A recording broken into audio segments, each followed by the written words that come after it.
Hi guys, it's your girl LaCrystal again, here to talk to you about low and high porosity hair.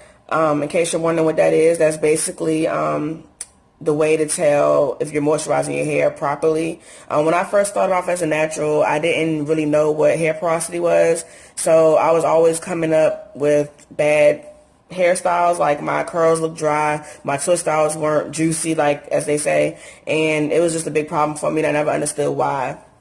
So I started doing further research, and I found out that it's important to know your hair porosity so you can know how to moisturize your hair. For example, low porosity hair means that it's hard to get that moisture in, but once it gets in there, you're good, basically. They normally go with the method called the LCO method, which means liquid or leave-in, cream, and oil.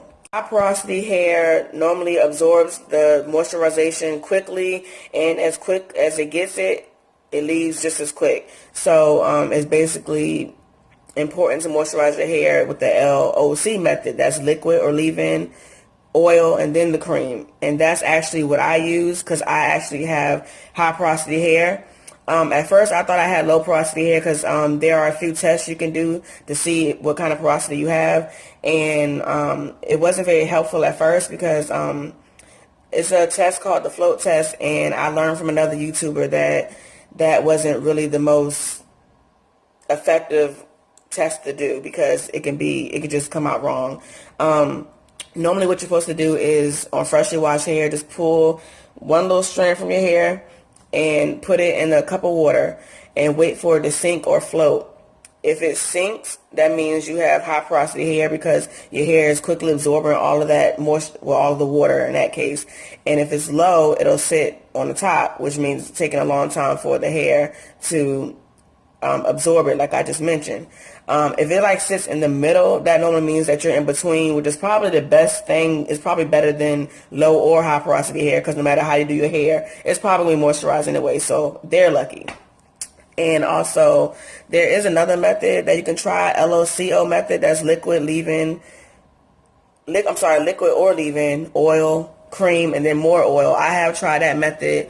I was doing a test, like I had two twists in my hair. One was just a regular LOC, and then one was the LOCO. The LOCO was much more moisturized, but I'm lazy and I didn't feel like doing that again with all my twists. So I was like, no, I'm not gonna do that. But I do know to go to that if I have the problem with my hair getting dry again. Also there's another way to test your hair for low or high porosity. You can grab one single strand. Like I said, all this has to be done on freshly washed hair, which means no product in it. You grab one strand of hair. You probably can't see it.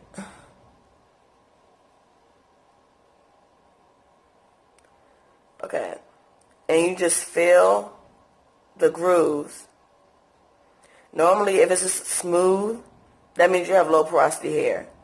But if you feel like little bumps on that strand, that means you have high porosity hair.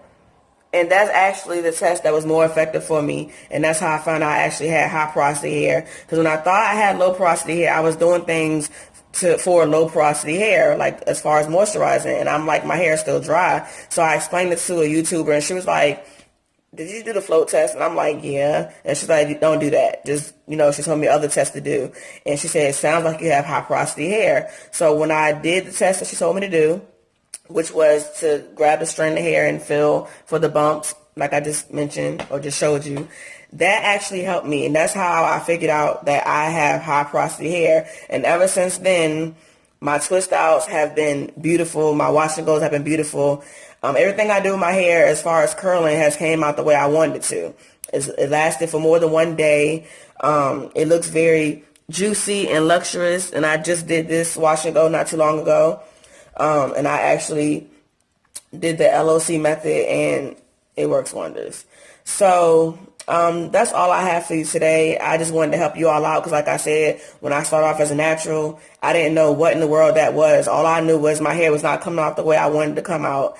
And once I did further research, I figured out why. And it's very helpful. So if you don't know your hair porosity, I suggest you find out. And even if you are having okay wash and goes and twist outs, braid outs, whatever you do, still find out what your hair porosity is because it might help you in the long run. You know what I'm saying? So it's best to find out what your hair porosity is. And Like I said, I hope you all enjoyed this video. I hope you find this helpful. It wasn't that many videos on low porosity and high porosity when I started off as a natural. So it took me a while to figure out what it really was. So I really hope this is helpful. And don't forget to like and subscribe to my channel. If you have any questions, just leave it in the comments below. And I hope you all have a wonderful day. And thank you for watching.